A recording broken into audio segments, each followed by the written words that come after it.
अस्सलाम वालेकुम दोस्तों। चीन और अमेरिका के बाद पाकिस्तान ऐसे ममालिक में शामिल हो गया जो बगैर मिसाइल चलाए शुआ के जरिए किसी भी जदीद त्यारे या हेलीकॉप्टर को चंद ही मिनटों में राख का ढेर बना सकता है।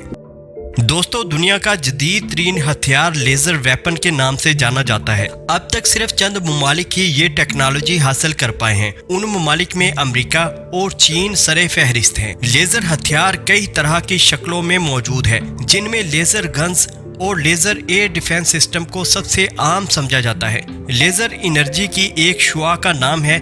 अगर एनर्जी को बढ़ा दिया जाए तो यही लेजर बतौर हथियार इस्तेमाल किया जा सकता है। पूरी दुनिया में लेजर्स को राइफल्स के साथ मुंसलिक किया जाता था ताकि ठीक टारगेट पर गोली चलाई जा सके, लेकिन अब लेजर को उस शक्ल में ढाला जा रहा है कि लेजर के साथ राइफल की जरूरत नहीं पड़ती, क्योंकि अकेला लेजर ही टारगेट में सुराख कर डालता है। अमेरिका और चीन की अफवाज के पास लेजर गन्स मौजूद हैं, जो कि कई किलोवाट एनर्जी की हामिल लेजर शुआ खारिज करती हैं। हाल ही में चीन ने अपनी नेवी में ऐसे लेजर सिस्टम का तजर्बा किया जो कि 1.6 किलोमीटर की रेंज तक प्रवास करने वाली किसी भी चीज, खुसूसन ड्रोन तैयारों को फजा में ही जलाकर राख कर सकता है। चीन के अलावा बरतानिया और रूस भी इस निजाम का तजर्बा कर चुके हैं।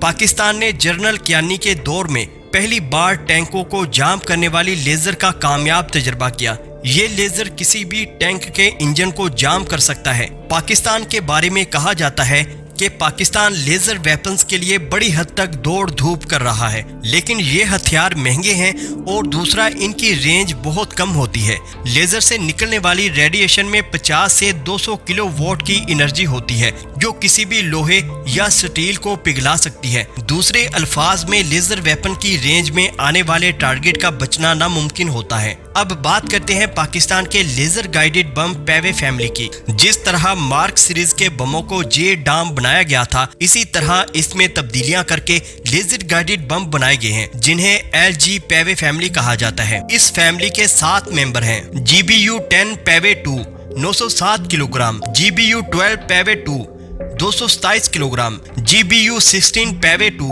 454 kilogram, GBU-22 पेवे 2 227 kilogram, GBU-24 पेवे 2 907 kilogram, GBU-27 पेवे 2 907 kilogram, GBU-28 पेवे 2 bunker buster. ये वजन और हुजम के हिसाब से हैं, जो मुख्तलिफ प्लेटफॉर्म से इस्तेमाल होते हैं। जंग में जदीदियत ने पिन पॉइंट टारगेट हिट करने के लिए जो इजादात हुई, उनमें लेजर गाइडेड एक नहायत अहम हथियार है। इस सिस्टम में जहाज टारगेट पर लेजर बीम का इस्तेमाल करता है और बम को लॉन्च कर देता है।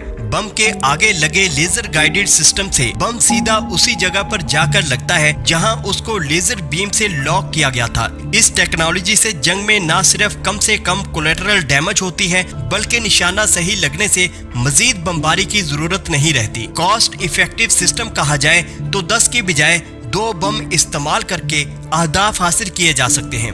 बंकर बस्टर कैपेबिलिटी की वजह से इसकी अहमियत और बढ़ जाती है कि ये दुश्मन के बंकर्स, जहाजों की पार्किंग के कंक्रीट शेल्टर्स और जेरे जमीन अहदाफ हों या आर्टिलरी यूनिट सबको तबाह करने की सलाहियत रखता है। न सिर्फ ये, बल्कि हरकत करते हुए टारगेट्स को भी निशाना बनाता है। पाकिस्तान एयरफोर्स ने सबसे पहले 80 की दहाई में 500 GBU-10 खरीदे थे और कई साल तक इनको सर्विस में रखा। जदीद लड़ाई में पाकिस्तान को GBU-10 के साथ मजीद नए और बड़े बम खरीदने की जरूरत महसूस हुई, तो पाकिस्तान ने 2005 के दिफाई सौदे में अमेरिका से 1600 मजीद GBU-12 और GBU-24 खरीदे। इसी तरह इस सौदे में 700 अदद BLU-109 बंकर बस्टर भी शामिल थे। मजीद 1000 GBU पाकिस्तान ने मार्च 2010 में खरीदे और फरवरी 2011 में 300 GBU खरीदे। इसी तरह पाकिस्तान के पास अमरीकी साख्ता GBUs की तादाद